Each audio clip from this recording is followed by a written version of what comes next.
অদ্ভুত রকম একটা ডার্ক সাইকোলজির একজন মানুষ, যে মানুষটা খুব ঠান্ডাভাবে আপনার দিকে তাকিয়ে আছে এবং আপনি হাউমাউ করে কেঁদে যাচ্ছেন, সে আপনাকে কিছু বলতে পারছে না। যখন অবশ্যই এটা আপনি যেটা বললাম চার্মিং বিহেভিয়ার এর সময় বুঝতে পারবেন না।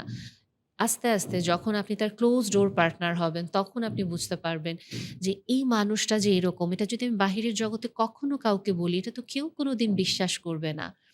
এবং আরো যে জিনিসটা আমরা সাধারণত দেখি মানুষগুলোর ভেতরে, এই মানুষগুলোর যেহেতু কন্টিনিউয়াস একটা প্রশংসা লাগে, অ্যাকনলেজমেন্ট লাগে, ভ্যালিডেশন লাগে, এই মানুষগুলো কখনো একজন মানুষকেই যে টার্গেট করে খুব ভালো বিহেভ করে এমন না।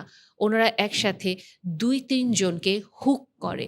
যাদেরকে ওনারা কাইন্ড অফ একটা মেসমারাইজড একটা জগতে নিয়ে যায় তাদের প্রতি, এবং বলা যেতে পারে তাদেরকে একটা মোহগ্রস্ত একটা জগতে রেখে দেয়। মোহগ্রস্ত জগৎটায় যখন তারা থাকে, ওই মানুষগুলো যখন আসলে খুব তাদের ভ্যালিডেশন এর একটা অভাব বোধ করে, বা যখনই তারা অন্য কারো কাছ থেকে একটা চ্যালেঞ্জ পাচ্ছেন, ওই মোহগ্রস্ত মানুষগুলোর কাছে যান। তারা আবার তাকে ওই ফুয়েলটা দিয়ে দেয় যে, "না, তুমি তো ওইটা, তুমি তো ওইটা। কাজেই তুমি কেন আসলে নিজেকে এত ছোট ভাবা? ও তোমাকে বোঝে নাই, তাই ও এরকম করেছে।" এবং এই মানুষগুলো কখনো সেলফ রিফ্লেকশন এ গিয়ে নিজের কি রেসপনসিবিলিটি বা অ্যাকাউন্টেবিলিটি মেইনটেইন করা দরকার, এটা কখনো করতে পারে না।